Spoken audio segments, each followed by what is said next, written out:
We are all drawn to colors in our everyday life. This applies to book covers as well. In 2024, I tracked the number of books that I read based on cover color.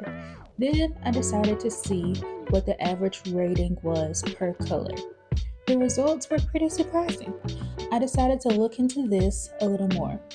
I wanted to know which cover color I usually rate the highest. I want to compare this to how I feel about these colors in real life. The plan is to read 4 books, all from different genres, and take the average rating to see which cover color I resonate with the most. Here are the ground rules. Rule number 1, no DNFs. I have to continue reading until 4 total books are read. Rule number 2, 4 different genres. Not the same for every video, but no 2 books will be from the same genre. Rule number 3, no sequels unless it is an interconnected standalone series. Which color will come out on top?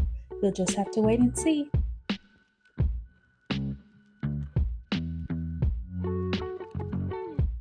In 2024, I read 13 green books. My average rating for those 13 books was a 3.0. All of the books I rated 4 stars and above are on the screen. Of these, here are the ones that are 4.5 or 5-star reads.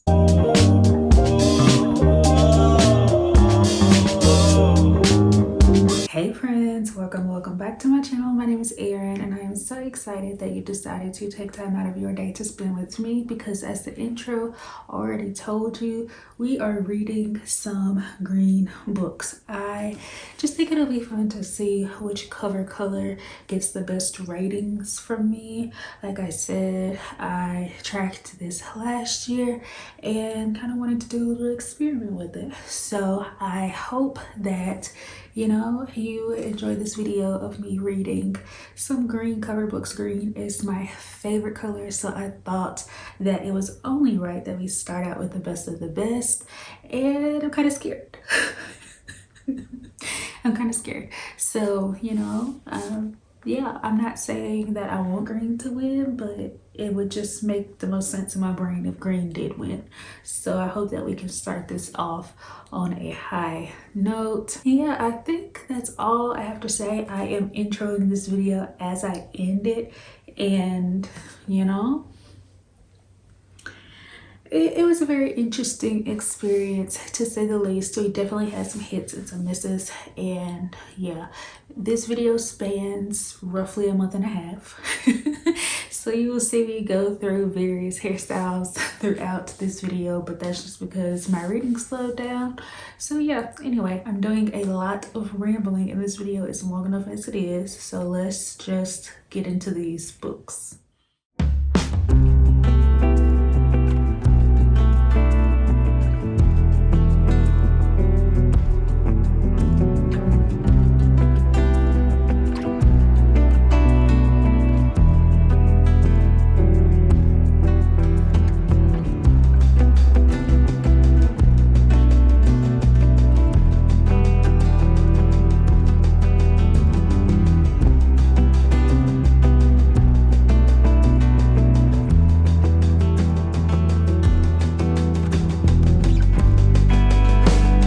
Can we please talk about Fear the Flames and how it has taken over my life and how I am obsessed? I am screaming, crying, throwing up, giggling, all the feelings for Fear the Flames.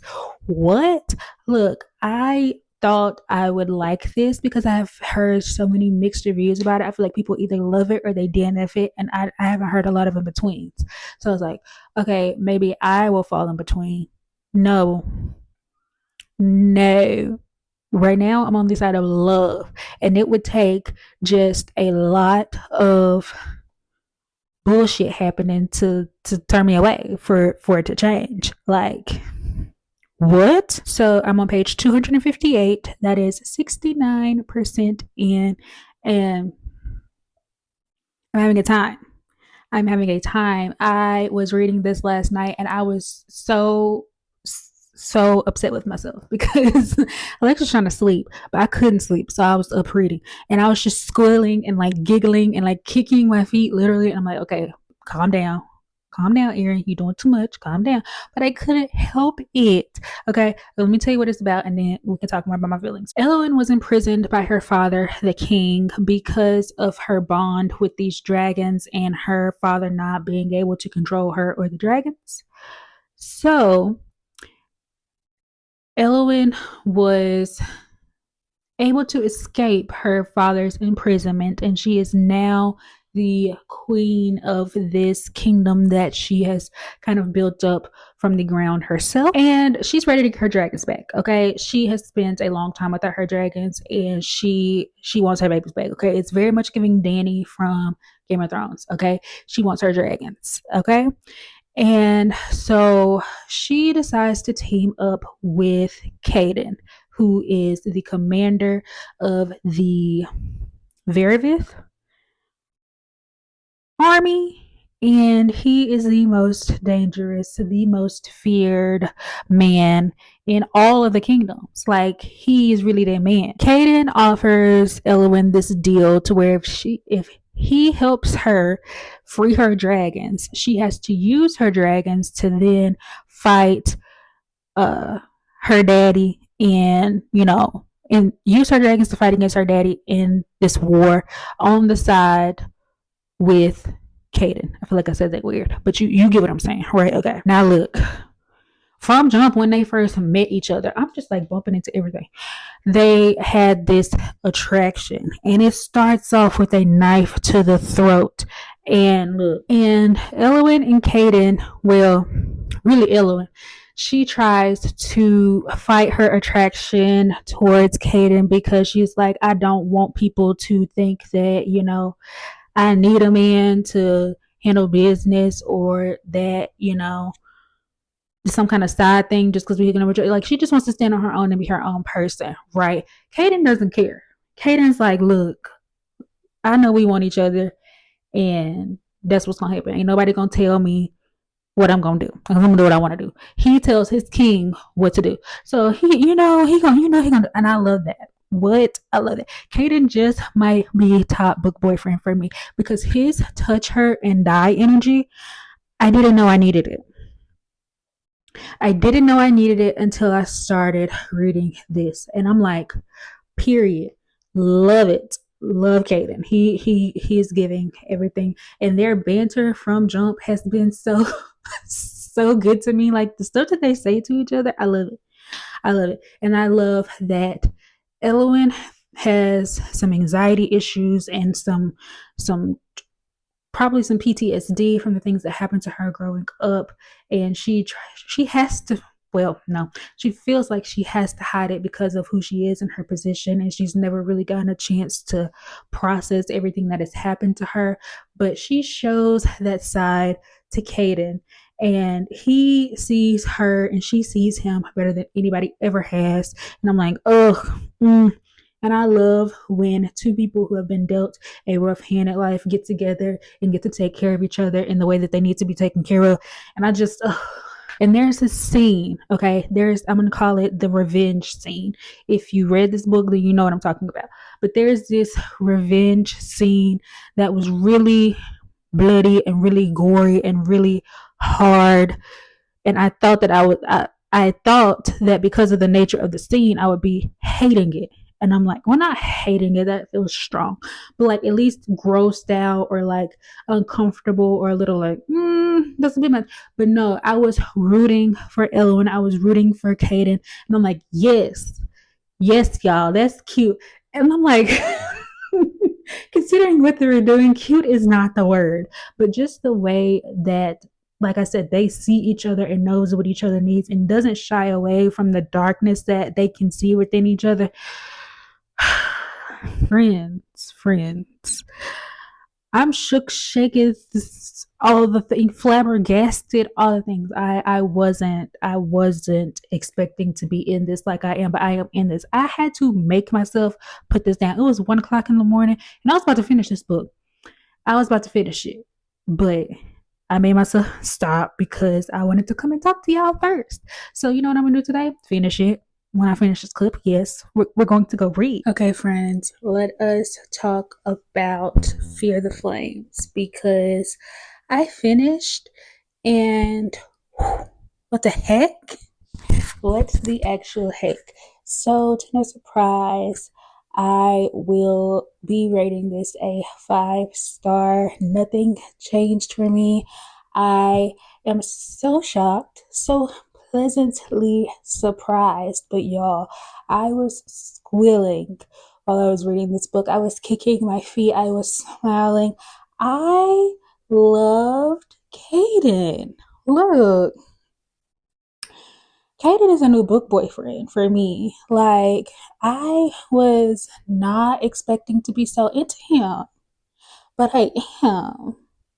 Yeah, he really does it for me. He does it for me. I really like this story. It really does give me Daenerys from Game of Thrones vibes. Like, yeah, that's what Elowen gives to me. And I'm wondering, because this is a series, I think the second book actually comes out in July. But I am wondering if she is going to have a similar story arc to Dany. And I hope not, because I'm not going to spoil Game of Thrones for you, but also, like, if you haven't seen it, what are you doing? But, like, Dany's story arc was really, it just broke my heart. I wanted more for Dany.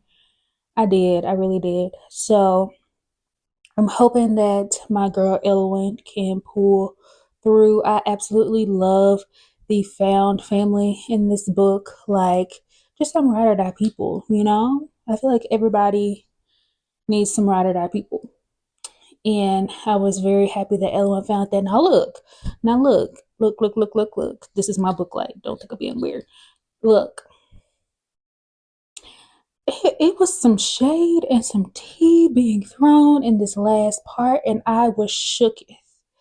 I didn't see that betrayal coming, and part of me was like, you should have, like, you really should have, but I did not.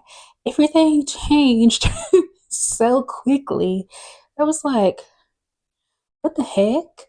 But also realizing that I was like, hold on, hold on. Everything is going way too smooth. Like, everything is just working out. And I don't know. Like, yes, I will everything to work out because I care about these characters. But also, like, where the drama at? Where is the scared for people's lives? That, like, where's all this? Where's the action? That's the word I was searching for. And it was delivered to me. It was delivered to me.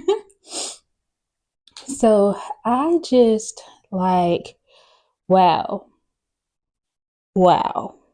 I will be screaming about Fear the Flames and Elowen and Caden and, like, all the things. And with this next book, I hope that we can learn more about the dragons, because I'm just very interested in what they got going on and the lore behind the dragons. I love dragons. They're like one of my favorite animal creature situations. So I just want to know, like, more about that, more about their connection to Elowen, all the things.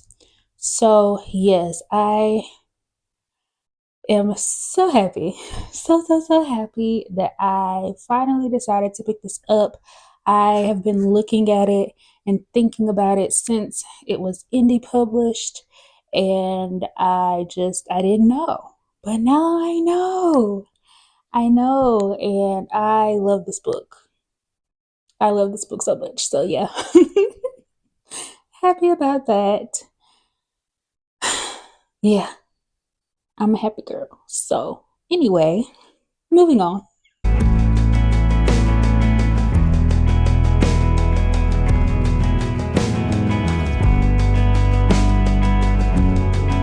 Okay, y'all, so I have some not so good news, some really sad news actually. And that is that I will be DNFing Wayward by Olivia? Amelia Hart. I read 30 pages in this, which is about 5 chapters. And through this, I got to see the POVs of each of the 3 main characters. I believe that this book is going to be a little too heavy for me. I know that in the synopsis it talks about one of our main characters is escaping an abusive relationship. And what I assumed that meant was that, she was out of the relationship already and we are moving ahead. She's running from whoever the person is, but like the abuse is done, it's over. And from what I read, I do think that that is the case. I just wasn't aware that we were going to be getting flashbacks. And those flashbacks I did not enjoy. I am a person who does try to steer clear of abuse in books, especially physical domestic abuse against women. I just No, thank you. So that is a personal preference. And because of that, I think I'm going to stop while I'm ahead. I just am so sad because look at her. Look at her. She is gorgeous. And that makes me sad. And then the other characters, I feel like their stories are just as sad. And,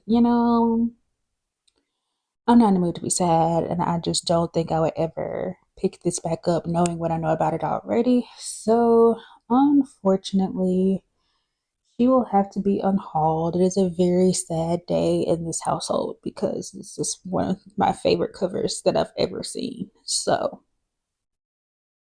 yeah, she's gonna have to go. But as I mentioned in the rules at the beginning of this cover challenge video, sorry, scratching my leg, it's itching. We are not doing DNFs. Well, we are DNFing, but I have to fully finish 4 books in this video for it to count, right? So I need to pick another book to replace Wayward. And I think that I'm going to stay in the literary fiction realm and see what we can come up with. So you'll see in a couple of seconds what I decide to try next, and hopefully it's a win.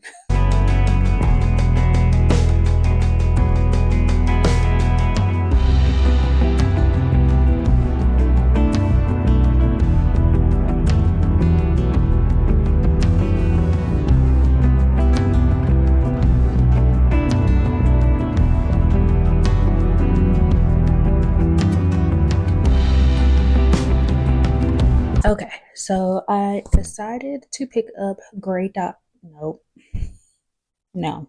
So I decided to pick up Green Dot by Madeleine Gray, and this is a literary contemporary fiction type story where we are following Hera, who is a 24-year-old, and the synopsis calls her a clump of unmet potential, and I think that hits the nail on the head.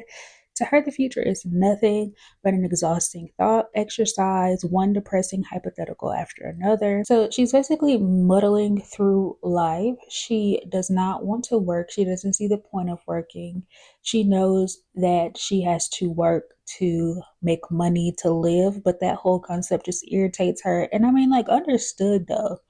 Like, one thing that I've found that was really like on the nose, and I think for a lot of people in like this millennial generation, is that a lot of us kept going to school because we A, didn't know what we wanted to do with our lives, B, didn't want to actually get like a 9 to 5 job, or C, both A and B. Because she talks about having 3 arts degrees, and she stated that she would even like keep going to school, but then at some point people realize why you're still just going to school and keep going to school, and at a certain point it gets to be like, side-eyed about it. And I'm like, girl, I feel you. So she gets this job moderating the comments section of an online news outlet, and while she's there she meets Arthur, who is this middle-aged journalist. And through the years, Hera has been in relationships and just preferred women. There have been like one or two men sprinkled in, but she's mainly been with women. So Arthur is different. Like she actually likes Arthur and it would want to be in a relationship with him. So this is something that is new for her. She soon finds herself in a situation where her and Arthur hook up, but it wasn't until after that that Hera finds out that Arthur is married. Okay.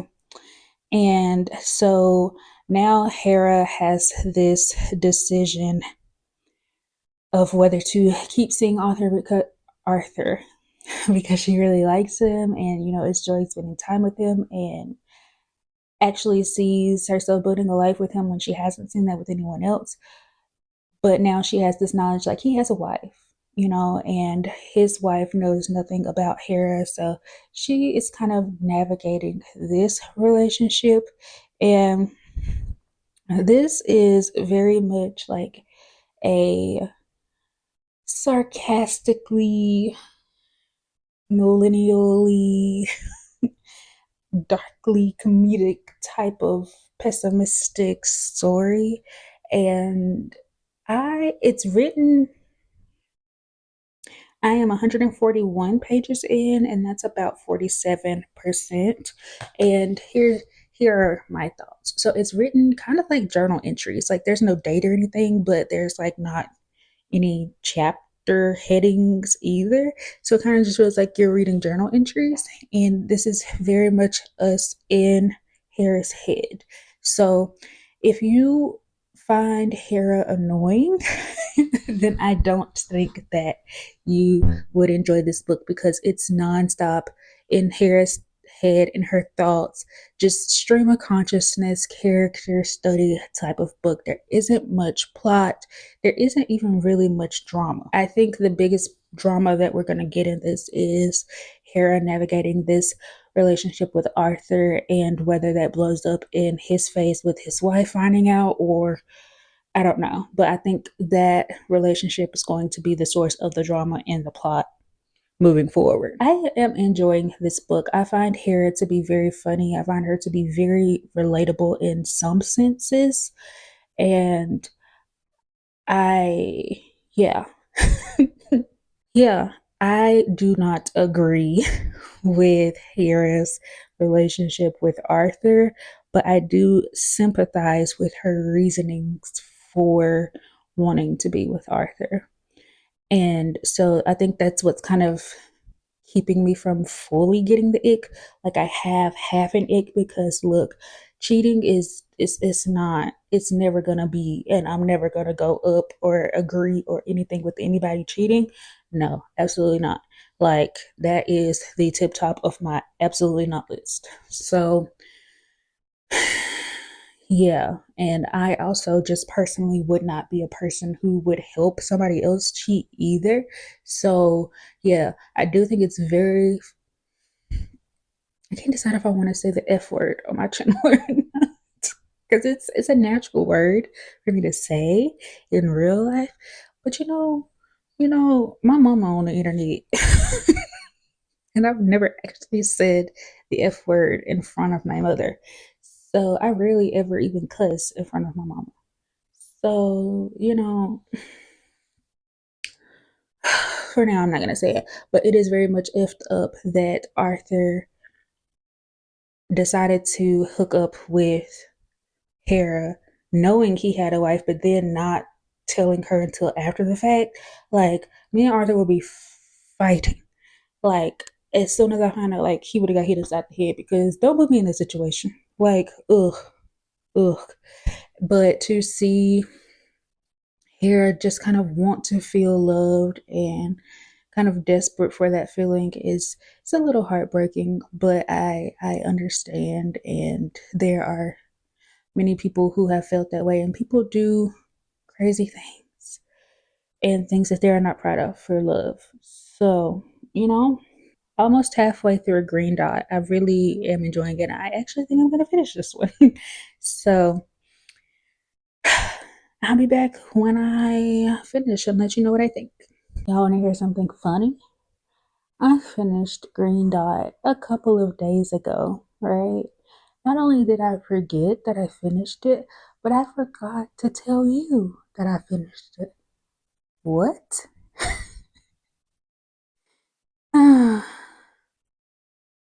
Yeah, and that should kind of tell you what I thought about this book, or at least how I felt about it. So here's the thing, right?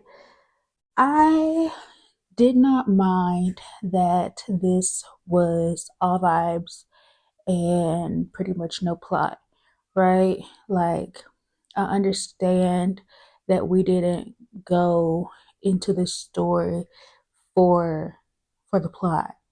Okay, we went into it for Hera. I personally felt that Hera was relatable. Now, had I ever experienced anything similar to Hera? No. But she's a mirror for the traits that we find unpleasant, unlikable, embarrassing, um, desperate, those kinds of traits.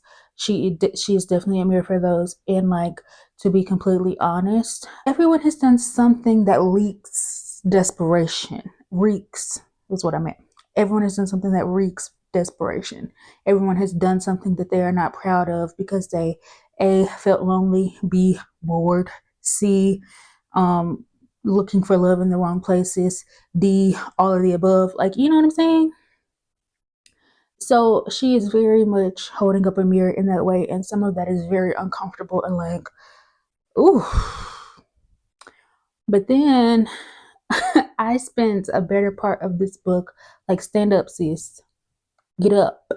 Stand up, please. You are laying down on the ground. It felt more annoying to me because Hera was very self aware of what she was doing. She was very aware of those mental gymnastics that she was doing to make this situation work out in her head, you know? I do think that this could have been shorter. I feel like after maybe the 50% mark, my reading of this slowed down because I'm like, okay, I I was no longer finding Hera like funny and relatable and, like, enjoying her sarcasm, and like, sis was down bad and it was just sad. And like, I do not and will not stand for women letting men put them in these awful ass positions and then just, like, yeah, I think I should just put a period there. Like, Arthur very well knew the situation that he put Hera in and wasn't trying to stand on business at all. He thought he was going to be able to string Hera along for as long as he wanted until he got tired of her. And anyway, I don't want to make this a whole like life talk, but this book is pretty much a whole life talk. So, I mean, it's kind of warranted. I gave this book a 2.5 star rating. I wanted to give it more. I feel like I probably would have given it at least a 3 star if it was shorter, because I feel like it just started repeating itself after a certain point. Hera just, kept going in a cycle for a while, and some of that could have been cut out, So yeah. And I didn't exactly like, I liked the general idea of the ending, but it felt kind of abrupt, especially with how meandering everything else was. You would think we would kind of ease and ride through the ending, but the ending just kind of, period. That's how it felt, like in the middle of it, and it's just period. And I was done. And yeah, yeah. Yeah. I'm glad that I picked this up because it was something different for me, a change of pace. and reading more about like real life situations and how people handle situations different. We're moving on. Actually, I've already finished the next book, which is why I thought it was so funny, because I'm like, I need to go talk about this other book, and I was like, dang, Erin, you never finished talking about Green Dot. And so that's why we're here. So I'm gonna roll all the next book stuff, and then you'll see me in this exact spot. Come back and tell you, like, oh, also, I'm wearing a green shirt to talk about green books. Isn't that cute? Anyway, moving on. Next book.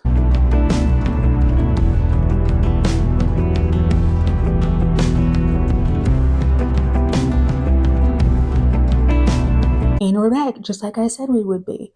I read the dating countdown, okay? And I thought about coming to update you at the halfway point. But here's the thing. No. I'm getting ahead of myself. Before I go into that, let me tell you what this is about. So, The Dating Countdown is the third book in the Island Bites series. It's a series of interconnected standalones, which is why it was eligible for this video.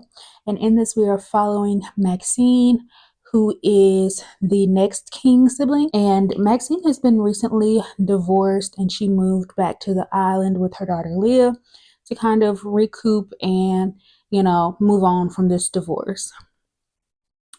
And while she's there, she kind of reconnects with Remy Daniels. Remy and Maxine have this, they were like rivals back in high school, always competing with each other to be the best, kind of like a, arch nemesis type situation. But then they also started hooking up with each other. So there was just a lot mixed in, okay? And Maxine left the island to go to college, and she didn't come back until now.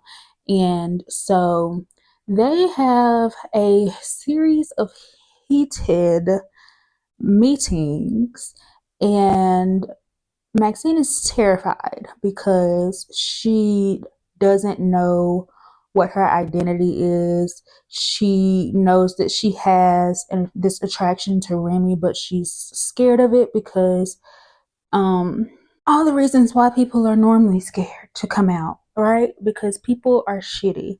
And so she's scared of what her family will think. The island isn't, a fully accepting place. So she's scared of what other people will think. She's just terrified. And she feels like she doesn't know who she is. She doesn't, she knows who she wants in Remy, but she doesn't know. And so Remy is being very patient with her and very understanding, not pushing her for anything more, but also letting her know, like, hey, I like you. I do, I like you. So after these meetups, right, Maxine decides that they should try friend dating, and they will have this countdown, this dating countdown. And basically, what is going to happen is they will go on 10 dates. And if anything sexual happens, even a kiss, they have to reset to 10. Okay. And they're trying to go from 10 to 1 in this allotted time frame to prove that they have other feelings for each other and that they actually like each other and they're not just sexually attracted to each other, and try to build a relationship outside of the physical attraction that they have to each other. And Remy's like, why don't we just like regular date and we can still do that? But she goes along with what Maxine wants anyway. And so they start this up right. Okay. And I feel like that's all you really need to know about the plot. Okay. I don't want to sound like I don't like this. So that's why I'm trying to think about what and how I'm going to say this. But just know that I do like this book, okay? That was the plot, right, that I just talked about. That was in the synopsis. The book is named The Dating Countdown. We did not get to that part until past or right at 50%. Like, I'm 50% in this book. Like, when they gonna start these dates? When is it? The countdown hadn't even been mentioned. And I'm like, baby, we halfway through this book. What what are we doing? Like at this point, we don't even need the dating countdown plot because I made the book over with. You know what I'm saying? I definitely thought that the pacing was very interesting and I thought it was off because if you're gonna tell me in the synopsis that this is what they're doing and this is like the hook for this book, this dating countdown and these 10 friend dates, why am I halfway through the book without any of this even happening? You know, and this is not a long book. It's somewhere between 300 and 400 pages, I think. I can't exactly remember the page count, but it's under 400 pages. So, like, baby, we ain't got a lot of time left. What are we doing? And that part really confused me. And as the book went on, the more I realized that the dating countdown was like a very small subplot. And I was like, dang, like that's kind of what I was here for, you know? And that's not, if you're looking for that to be the major part of the book, don't, because it's not. It's a very small subplot. The main plot of this is actually Maxine grappling with coming out and figuring out who she is and if she is going to get into this relationship with Remy. It's Remy waiting for Maxine to decide that she actually wants to really do this and be in a relationship with her, but also terrified that at the end of these friend dates, Maxine is going to decide to not choose Remy. Like that's what we have going on. I really enjoy reading sapphic books. I enjoy reading any book within the Alphabet Mafia. If you don't know what that is, the Alphabet Mafia is the LGBTQIA plus community. Any book within the community I like to read about other people's experiences and to learn and to grow and all the things, right? Right. But I think that I am in a place where reading stories about reading coming out stories just don't hit as hard for me. Yeah, I think that was the best way I can say it. I just think that I am past the point where reading coming out stories really do it for me. I personally believe that coming out shouldn't even be a thing anyway. Like you shouldn't have to do that, but like that's a whole other story.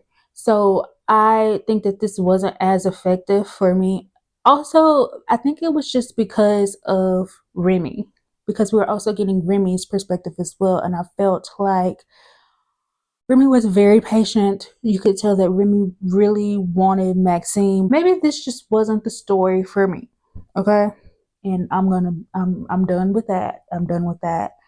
And don't think too hard in it. Don't try to come for me for my thoughts because I don't care. I'm just trying to, say why certain things didn't work for me. But anyway, what I will say about this Island Bite series is that I think this is finished, okay? I think it's finished, but then I was reading as I got to the end, it almost felt like they were setting up another couple. And then I read the either the acknowledgments or the author notes, and she was like making a joke about book 4, and I'm like, are you serious? Is there gonna be a book 4? Like, because it kind of seems like you're trying to set me up. So I don't know if the series is actually done or not. So that's fun. But what I have noticed about NG Peltier's writing is that I find a lot of her like substance and like plot lines to be a little lacking, but her spice though, NG Peltier writes my type of spice. Yeah, it's gonna work for me every time. And I clearly remember like thinking back to Sweet Hands. I was like, okay, this plot is a little, but it's fun, and I'm gonna go with it because the spice is spicy. And then I think about Don't Go Baking My Heart, and I probably, if you go back to when I read that in February, I probably said very similar things about the plot being a little shaky, but the spice was doing it for me. And then with this book as well, definitely felt the plot was a little shaky, the spice was hitting. So, we go to different authors for different things. and I still enjoyed these books. And for the dating countdown, I think we are going to be rating this. I actually haven't run this through my spreadsheet, and that's kind of why I keep the spreadsheet, because like I'm indecisive sometimes. I really am. And so by me inputting what I thought about certain categories and it giving me the number, it feels good to me. Like that, it's math, it's science, you know? So I'll put my rating up on the screen. I had a fun time with this. I'm glad that I finally maybe finish this series. I think that if she continues on with a couple that's kind of set up, I think it would be a really fun one. I have fun with these, and I will probably pick up whatever she puts out next, whether it's in this Island Bite series or something new. I love the covers to all of these. They're very gorgeous covers. I think that's all I have to say. Anything else would be just me rambling, which you know I can do. But we still have one more book to read for this vlog. So let's get into the fourth and final green cover book for this challenge.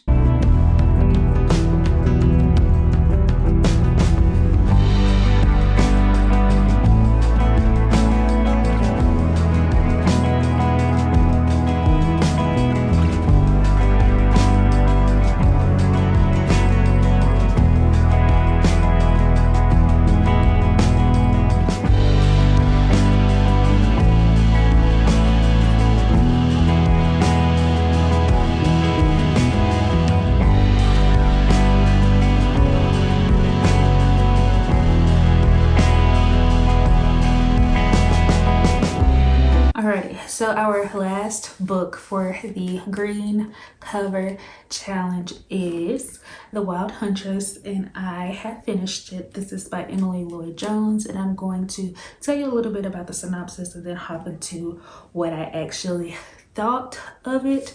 So in this, I'm going to look at the synopsis just to make sure I don't spoil anything. So every 5 years, two kingdoms come together for this wild hunt, and everyone is vying for the hunt's life-changing prize, which is a magical gift that will be granted by the other king. So in this kingdom, there's mortals or humans, and there's also the other folk or magical people, I guess you could group them all into the same thing. So we are mainly following Bronwyn, who possesses a gift that no other human has. She has the ability to see magic and to see creatures. Humans can be tricked by glamours or just not seeing traps or not being able to see magic, but Bronwyn can actually see it, so that allows her to hunt down monsters to kill them, and to also, you know, put herself in more dangerous situations because she can see the danger coming at her. We also follow Gwydion, who is the least impressive of his magically talented family, but with this ability to control plants and his sleight of hand, he'll do whatever it takes to keep his cruel older brother from becoming a tyrant. And we also follow Pridery, who is prince born but monster raised, and deep down the royal crown doesn't interest him. All he wants is to know where he belongs. So the three of them group together in this hunt and try to win to get their wish, right? Because you can work in groups, but whoever wins, everybody will get an individual wish. I guess that's what I'm trying to say. This starts off very slow. This is a YA fantasy, and it very much starts off slow, kind of like a fairy tale, and we learn what happened to Bronwyn, how she got the magical gift that she has because it happened by accident, and she isn't supposed to, you know, really talk about it or let people know that she has this gift. We spent a lot of time just learning about each character and their backstories, and I felt like it took us too long to get to the hunt, and that's what kind of made me not care anymore, because because I am perfectly fine with setting up the world, making it make sense, so that when we jump into the main plot line, we're not having to stop and explain and things aren't confusing. I have no issue with that, but I just really felt like this drug on entirely too long before we got to the hunt. Once we got to the hunt, it was interesting. There was a lot of reveals that were happening because there's not really a lot of information about the hunt. People don't talk about it. Even people who have survived it, they don't talk about their experience, and we found out the reason for that. So a lot of people go into the hunt desperate, and they don't really know what they're getting into until they're there. So the reveals about the hunt were very interesting. I liked that, but like I said, by the time we actually got to the hunt, I was just tired and done with this book. To be completely honest, I would have DNF'd this book if I hadn't already DNF'd Wayward for this video and just wanted to be done. Like I said, this video has been a month and a half in the making. And I just wanted it to be over. So like, I'm gonna push through this book because I just cannot start another book. I just can't. So yeah, I would have DNF'd if it wasn't for that. Just being completely transparent. I do enjoy like the fairy tale-ish type of way that this story is told. I enjoyed. If you look, there are so many tabs in this book, which is very interesting because I rated this a 2.5 star. And if you just looked at the tabs alone, you think it would be higher because there's so many of them. But my 2.5 star rating came from liking the conversations that this book had about being a monster, because they have the humans and then they call everybody else monsters. And just hearing the conversations about monsters, hearing the conversations about being powerless and how people find themselves in situations like the hunt, and how, you know, it was just some very interesting conversations being had that I enjoyed. Also, for a YA book, I thought this was great to include those conversations in there. This is just straight up fantasy, okay? Straight up fantasy. But then like towards the end, there was like this random like moment where it tried to start a romance, and I'm like, nah. Nah, that was unnecessary. It made me feel weird. It just came out of nowhere, and I'm like, nah, I don't think I like that. I don't think we need that. Just let that go. Just let that go, because I don't think it would have added any. I don't think it added anything to the story. If anything, it just like felt confusing. Like I said, and it didn't make sense because there was nothing romantic going on before that. So just to kind of throw that in there felt weird. But also, I guess it kind of makes sense a little bit because, you know, when people think they're about to die, they just kind of, you know, so I don't know.